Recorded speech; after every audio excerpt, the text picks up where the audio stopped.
Hello, everyone. It is Lisa and Mika, and we are super excited to join you on Thoughtful Thursdays. For those of you who know us, you know typically on Mondays we do Mindful Mondays, Mindful Mentoring, which also occurs on Monday. But as we have started to expand our influence and impact, we thought Thursdays would be a good day to host what will be known as Thoughtful Thursdays. And so today we're just going to be talking a little bit about the course series that we just launched. We're going to talk a little bit more about the impetus of it. But I want to introduce y'all to Mika Mitchell, Dr. Mika Mitchell, who is the owner of Creatively Meek. And so the Ujima Institute, which is also going to be growing into what is known as the Ujima Collective, has partnered with Creatively Meek to really kind of guide us through innovation and branding and creativity, and also mindfulness. Because Dr. Mitchell is finishing up her journey to be a mindfulness coach. So, Dr. Mitchell, introduce yourself if there's other things you want to say, and then tell people what we're going to be talking about today. Thank you, Dr. Van Hoos. I am Mika Mitchell. I am a mindfulness guide. I am ever evolving. Creativity is an unused resource that we have, that we each have gifts that sometimes they're untapped. And through mindfulness, through just getting to know yourself and figuring out who you are as an individual, then you can, embark on your own journey into your creativity and utilizing the gifts that you have. So that's a little bit about me. And I am excited as everybody is when they're like, hey, it's Lisa DeVan Hoos, and we can partner and do things together. So we have launched Mindful Inclusiveness, and it is a year journey where we are coming together around topics of mindfulness, different topics each month, but it's really about growing. It's about, this journey of inclusivity. This is a hot topic: diversity, equity, and inclusion. And what does that really mean? Beyond the words, it's really into moving us into action, because we can all say a thing, but it's not until you do it, once you start moving in it consistently, that's when you'll start to see the change. And I do believe a change has been wanted. People are yearning for something different, something more inclusive, and there's lots of opportunity for knowledge, for community, for resources, for practice and play and fun, even in all of that. So that's a little bit about our mindful inclusiveness. And I know Dr. Van Hoos could add any more information to that as well. Yes, well, thank you so much. And I was over here, you probably already saw me doing the hallelujah hands where I was like, yes, Mika. So we actually have a community of about 15 learners, co-learners, where we are working on our practice of inclusivity. And so there are still opportunities for you to join us if you're interested in that. But how we're going to be structuring Thoughtful Thursdays is going to be the same. So we're going to come on the third Thursday of each month and talk a little bit about various topics related to being inclusive. Normally, we're going to start off with the welcome. Then Mika's going to introduce the topic of the month, and then we're going to start off with an anchoring breath. So always a 1 minute anchoring breath. Then we're going to have about a short 10-15 minute discussion. We're going to leave you with 3 tips, right? Because the research suggests that if we give you 3, you're more likely to do it instead of us giving you 10. And then we're going to finish out with a mindfulness activity. And so the core series is known as Mindful Inclusiveness. This month, we've been focused on mindful resolutions. And so I'm going to pitch it over to Mika to center us with that 1 minute breath. Yes, thank you. And, just to kind of define what is mindfulness, if you're not sure about what it is or what it isn't, it's this present awareness. It's where you are aware of what's around going on around you in the moment, and that's moment by moment, using your senses, your visual, your sound, hearing, your touch at times, using those senses to take an inventory of what's going on around you, and doing this in a non-judgmental way, in an objective way for us clinicians out there. And so with mindfulness exercises, you can use your breath for focus. You can use it as an anchor to refocus you, to help you gather yourself. And doing that so that your reaction, your interactions with people are what you intend them to be. And so for this breathing break, we're going to take a minute. So I do need to get my timer out because I like to be respectful of people's time. And so this 1 minute break, we are going to focus on this image that's in front of you. You can close your eyes or you can gaze off into the distance, but you want to settle your body in a comfortable position. And as you're doing that, invite a sense of ease and relaxation. And during this 1 minute break, we're going to bring awareness to the sensations of breathing through your nose or through your mouth, and the sensations of the rise and fall of your chest and abdomen. And so as you breathe, see if you can relax your belly and your chest, allowing yourself to breathe full, deep breaths, inviting this sense of ease in your belly and in your chest, and then letting go of any tension as you exhale. You may want to drop your shoulders,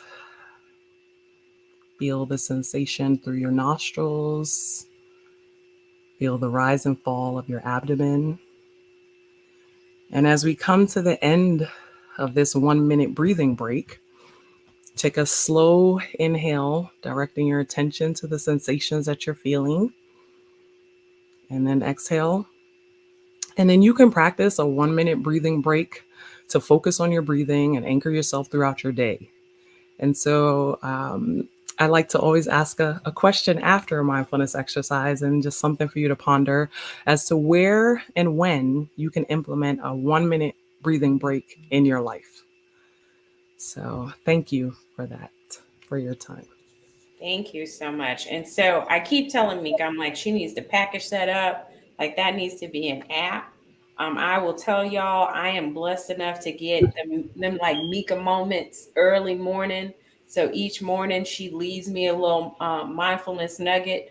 And so I'm very, very thankful to her for that. And so, as in the spirit of being inclusive, I want to start off with just kind of talking a little bit about my identifiers. So I am Lisa Van Hoos. I identify as female and Black. My ethnicity is African American. I rock a bald head, but today I have a black scarf on because I thought I'd be fancy. I've got on a brown t-shirt that has a Superman logo in red and gold, but it says PT because PTs are superheroes. I am also cisgender and I align with the Christian faith. And I'm married to an amazing man named Kip Van Hoos. And so, Mika, tell us a little bit about your identifiers. All right. I am Mika Mitchell. My pronouns are she, her, hers. I am a cisgender female. I am married with 2 boys. I am a sister. I am an aunt. I'm a cousin. I'm a friend. I'm an auntie.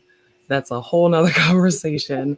I am Christian. I am a lover of humans. I just want to exhibit and exude love because we all need a little bit more of that.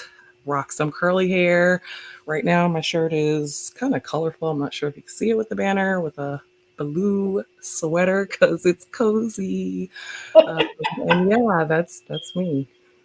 So thank you so much for that, Mika. So we're going to start off with the first question is why did you choose to start your mindfulness journey? Kind of take us back to when it started, and then how have you trained yourself in this particular area? That is a great question. And this is one of those way back when, wasn't that long ago, but it really, I found it. A friend of mine recommended it, just to kind of help my son in his transition into school and work and all the expectations of being a child in a structured environment. What is this mindfulness thing?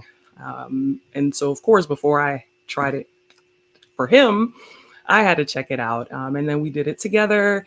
And, initially it wasn't for me, it was for him. And so, but I started noticing, like, wait a minute, I feel like, oh, I can actually expand while I'm breathing, and I feel a little bit lighter and more relaxed. And so seeing the benefit for him and for me. And so we go back and forth with, here's this app that we use, and he uses it, and he'll ask for it when he needs it. That was my oldest. He's currently 12, and now my youngest. Certain times where he feels like he wants to get in control of his emotions, he'll request certain mindfulness exercises that are geared for children. And so I've seen the impact in how we just are able to regulate our emotions. It's not foolproof, is not, 100% that it's always managed ideally, but, to be able to notice that change. And then for myself, just going into when I'm unsettled, taking a moment of pause to anchor, to breathe, and figure out what is going on. Like, why is my stomach, upset? Why is my shoulders so tight? Why are my hands and fists and balls? Oh, that thing, either earlier today or yesterday, or something is still bothering me. Something is not finished. I still have things to do. And it's like, let's be in the moment, let's take a breath, let's figure out the plan, and then being able to move forward. And then so from that, just implementing it either in the mornings or in the evenings throughout the day, because, my question to you is, where can you implement this? I use it at any given time. You could be like, why are you so cool? Because I'm breathing.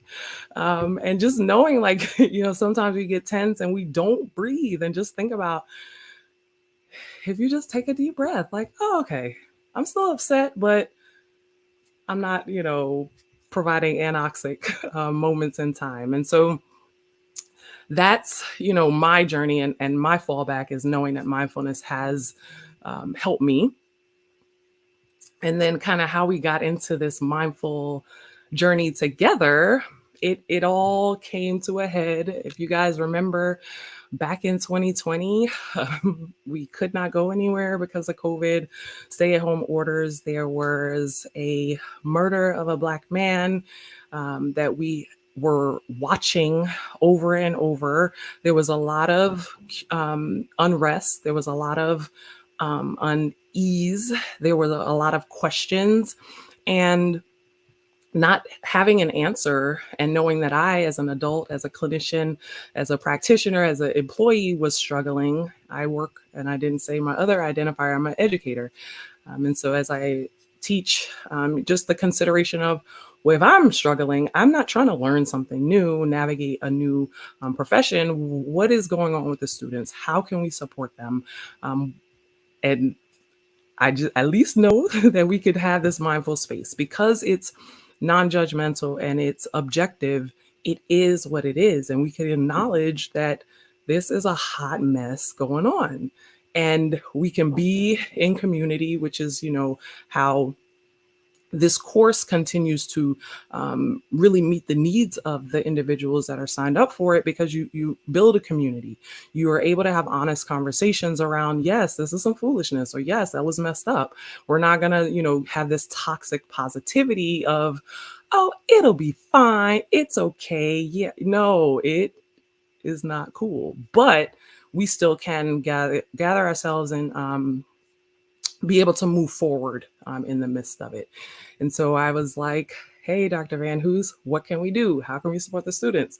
What if we just got together and did some mindfulness exercises? And so the evolution is beautiful for those of our Mindful Monday babies that have been with us from the beginning. They can see, like, the progression of where we come. It was just like, we're going to get together.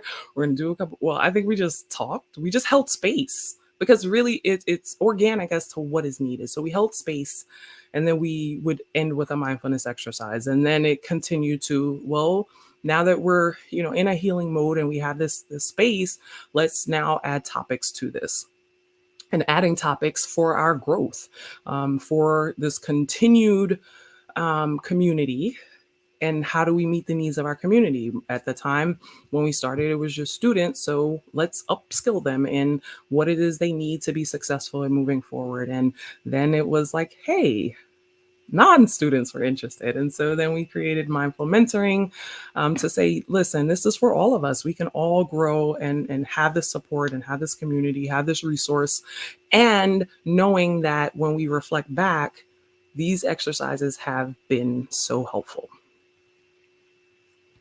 Yes, they have been so helpful. And y'all think I'm playing. You want some Mika Mitchell in your life. You want it. You may not even know what you need. Neo got a song that says you were the best thing I never knew I needed. Mika Mitchell is that person. So I'm just gonna say it. Once again, I'm gonna hit y'all with this. I'm gonna say it twice loud. You need some Mika Mitchell in your life, for her to help guide you on this mindfulness journey. So we just gonna say that right there. Ditto for Dr. Manu as well. And for anybody that has encountered your genius, it is the same. Well, thank you. I am honored. And so, as I was saying, the Ujima Institute, the Ujima Collective has been blessed to be able to work with Mika in this space. And so we are doing this year-long journey on mindful inclusiveness. And the definition of inclusiveness that we are using comes from dictionary.com, that says it is the practice or policy of providing equal access to opportunities and resources for people who might otherwise be excluded or marginalized. And so often when we think about being inclusive, people just think about, oh, I'm just going to welcome you into my group. But I want you to hear us when we say that inclusion is about you dismantling the systems that kept those people excluded and marginalized. And so that is the second part to inclusion that people don't often want to talk about, right? That yes, you need to invite people to the table, but you need to figure out why they couldn't get to the table on their own. And so in this mindful inclusiveness course, we're going to be talking about the traits of being an inclusive leader and how do you get yourself into a space, knowledge, skills, and ability to help dismantle the barriers that may be keeping people from having equal access. The other thing I'm going to say, and I'm going to say this at the top of my voice, and I'm going to give myself this one too, is that you cannot have equality until a lot of times you have dealt with the equity issues. And then they're now in the best practices. What we're talking about is maybe equality was never the goal anyway. Maybe it all needs to be a conversation about equity because each person is so unique, right? There's 8 billion of us on the planet. Each of us has different needs. So there's conversation about maybe we don't even need to be talking about equality.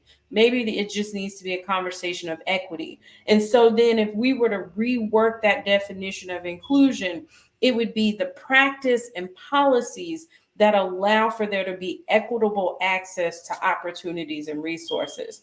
And so, Dr. Mitchell, when you think about your inclusive practice, how have you fallen forward and what are you doing to make yourself more inclusive in practice, and what policies are you particularly interested in us changing within rehab or maybe within the world?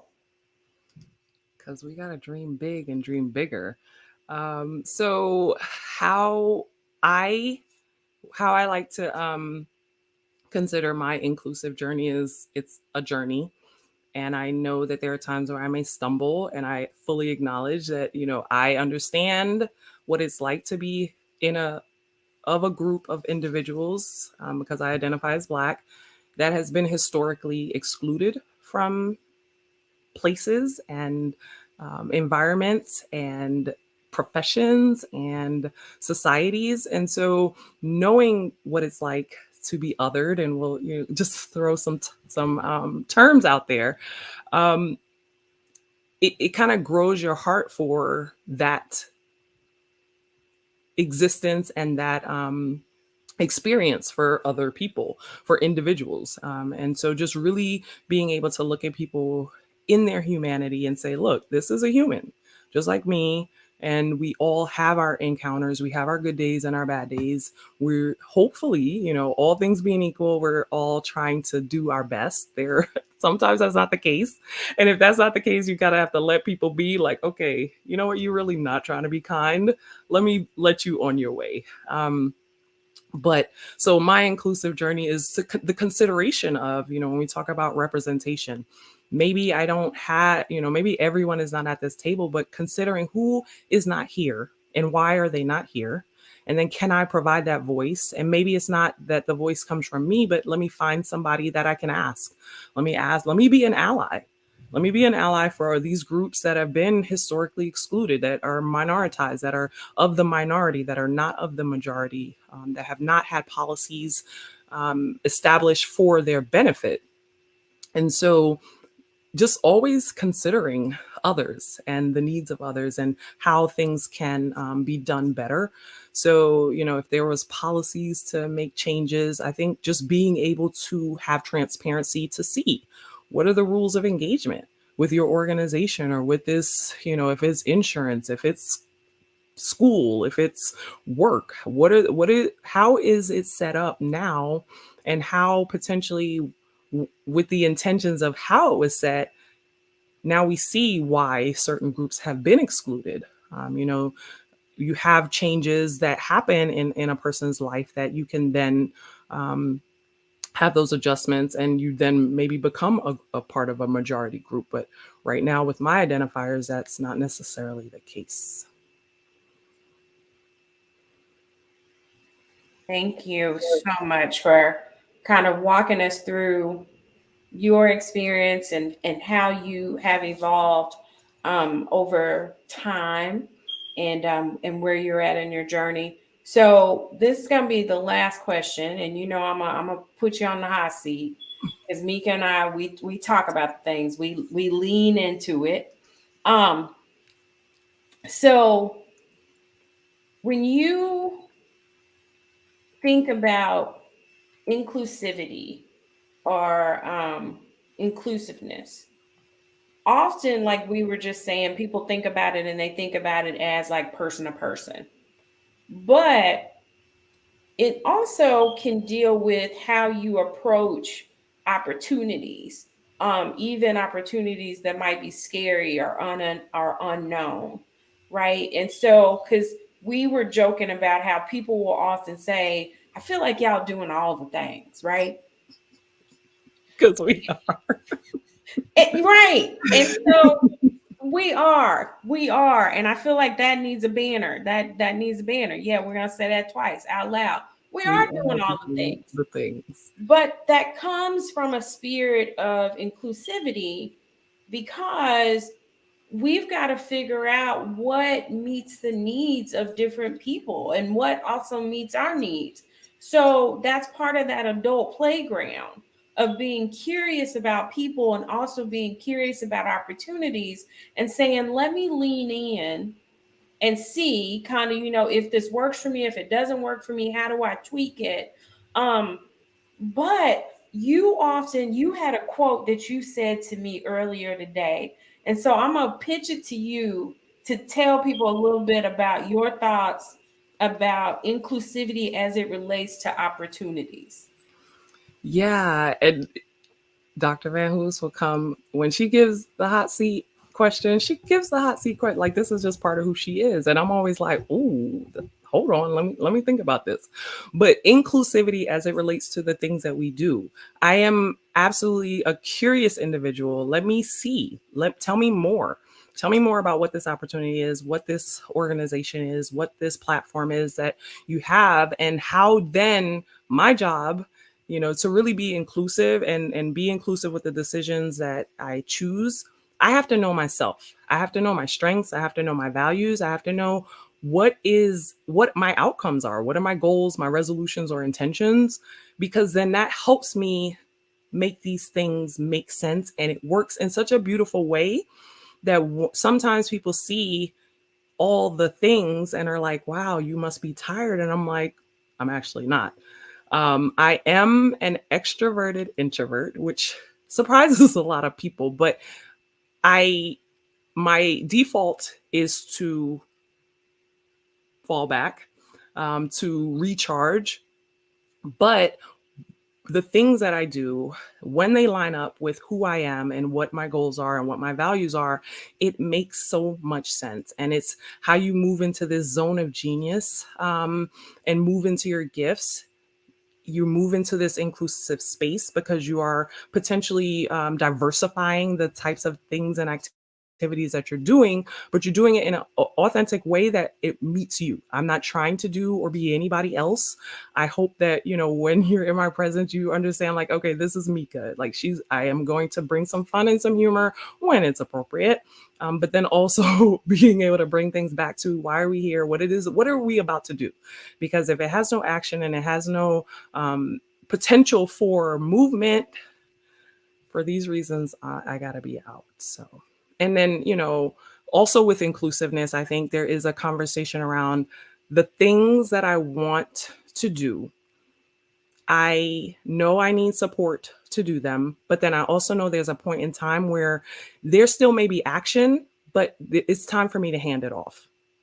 And so, in being inclusive, getting to know, building community, getting to know the people that are around you, if I know my gifts and my values and who I am, then I get to know that of other people. And then I know, like, hey, I'm holding on to this position. I'm doing this thing that somebody else is skilled to do. Guess what? It's now time to pass this off. So that's also part of inclusivity, not hoarding and holding and gatekeeping and trying to be in a space where I have to, yeah, I'm doing the things, but I don't have to be here. And trust me, if I can find somebody else, that's going to happen for sure. So yeah, that's kind of how we get down. And, it's don't count my time. You might exhaust your brain trying to figure out how we make this work. But it is knowing that you can't find time, you have to make time. I love a schedule, I love a planner, and let me put this on my calendar. Let me, and putting things on my calendar makes me even more accountable. Like, okay, I see this thing is coming up later. I see this podcast is happening tonight. That means I have to be about my business throughout the day. So there are times where I'm like, I got to do this deep work and I got to shut things down so that I can work hard. And then I can play hard. And then, being intentional about finding joy throughout my day. Yes. That's like one of my favorite sayings. I'm gonna put that on a t-shirt. It's coming to a t-shirt near you. Don't count my time. This is not your time. You count your time. Don't come over here colonizing my time. This is my time. Now if you have concerns, you can say that, but just because you say it don't mean I gotta take it in. I ain't gotta absorb it. Right. But No, we don't receive those. yes, we rebuke that. Rebuke it. But yes. So we're gonna get ready. So we're gonna be close. We've got a couple of things to do. So we're gonna do 3 tips, and then we're gonna do a mindfulness activity. So Dr. Mika is gonna take us through another mindfulness activity. And so this month in our mindful inclusiveness course, we are talking about mindful resolutions. So Mika, what's 3 tips? So if someone wanted to say, here's my intentions in regards to how I can be more inclusive in relationship to people, in relationship to opportunities. I'm going to be asking you what your tips are for us in regards to those 3 things. And we want to be sensitive to the fact that some people do resolutions, some people do intentions, some people do goals. We just want you to be very focused on doing things that align with your purpose and your soul. So, what are 3 tips you would give people to have mindful resolution towards, for us, it's inclusiveness, but it could be anything. What's your tips, Dr. Mika? One is find an accountability partner that will hold you accountable, and then you give that person that permission to check you when needed, to check in and see where are you with that, and be honest with them. So I guess first is accountability partner. Two is being honest with yourself, being honest with those that are around you to the things that you want to do. And then the third thing is really just doing a good self-assessment of who are you and what is it that you want to accomplish. Ooh, that was good. All right, so I am going to take myself out of the scene, y'all, because Dr. Mitchell is going to lead us through our mindfulness activity. And you can put the that image up. It does not have to be me. All right. So this mindfulness exercise will help us continue to visualize our intentions.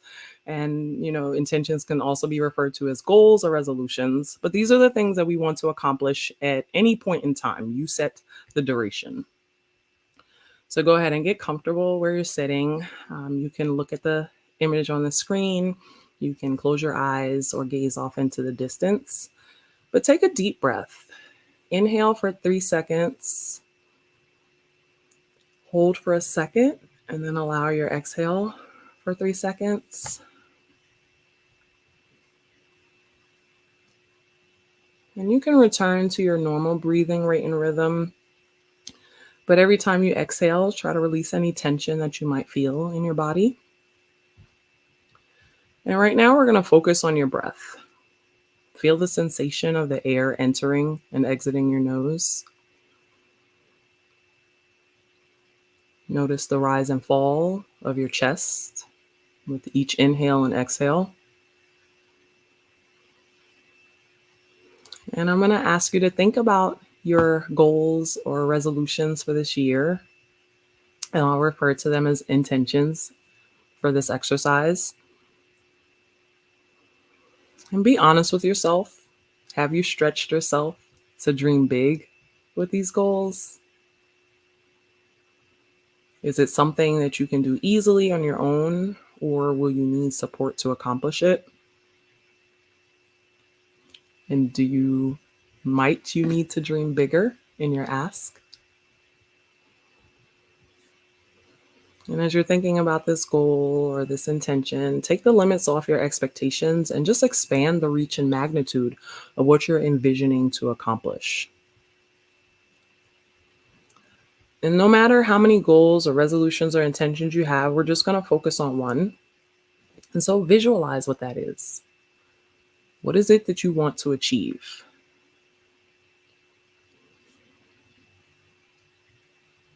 Can you identify any emotions that arise as you think of this intention? And it could be excitement, it could be fear, it could be joy, maybe a little bit of nervousness. It could be one thing or more, or all of the above. But name that emotion that you're feeling as you visualize your intention. Notice where that emotion rests in your body.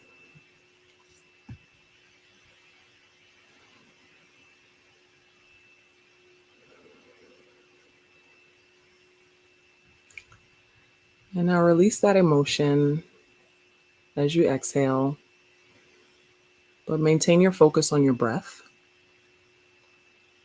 and your intention. Now, can you visualize the steps that you'll need to take in order to say, you know what, I've been successful?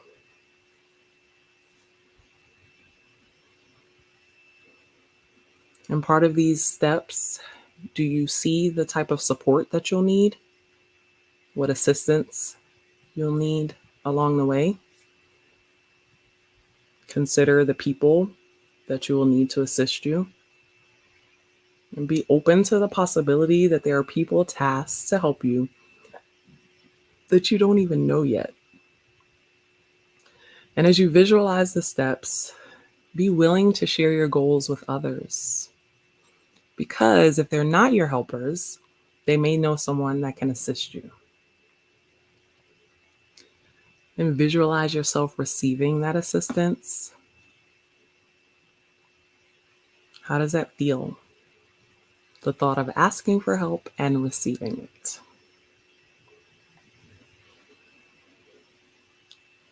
And as you take a deep breath, you can release those feelings, but keep that intention in your mind. And can you see your end result? When this intention is met, when you have accomplished what you sought out to do, what emotions can you imagine you will experience with successful completion? Can you name that emotion?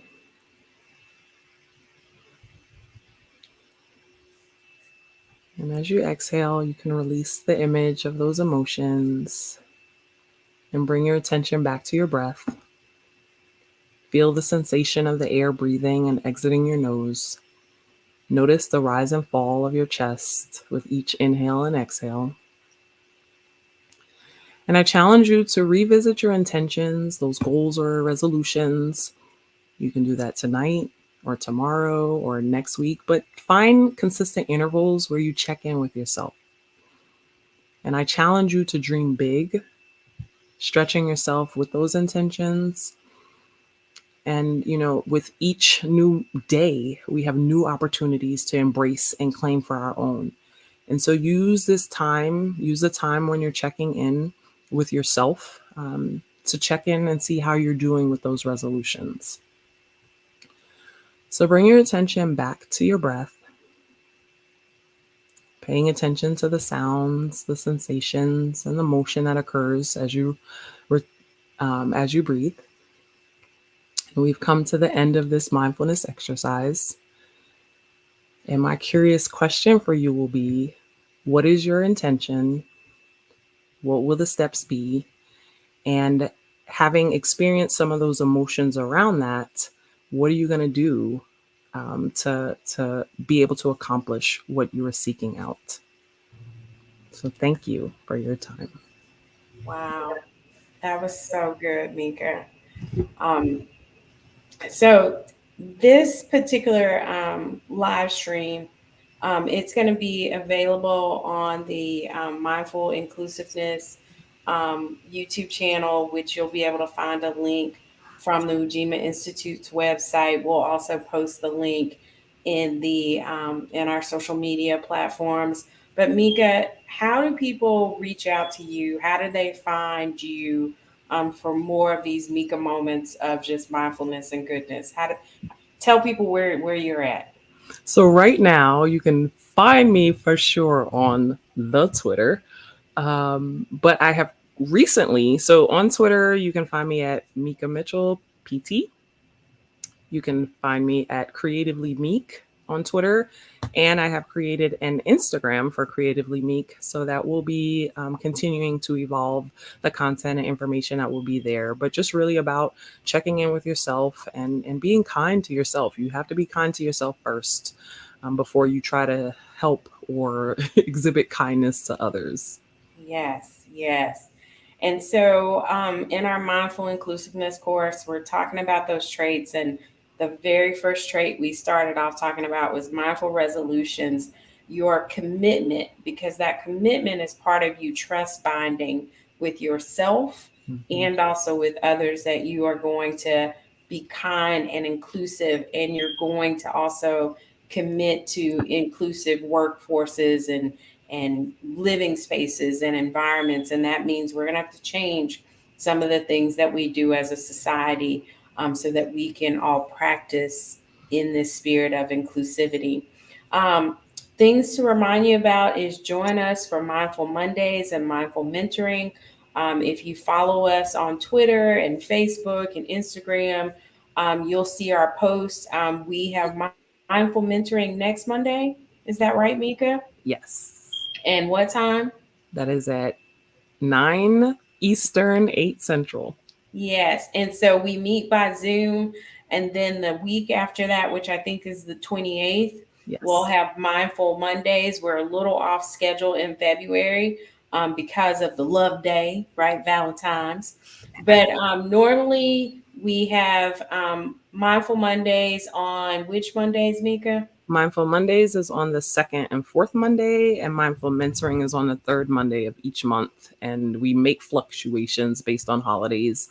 There are no sessions in June and July because we like to model wellness and taking care of self. And so those are 2 months where we have taken off to recharge. So then come August, we can continue to fill cups, right? Yes.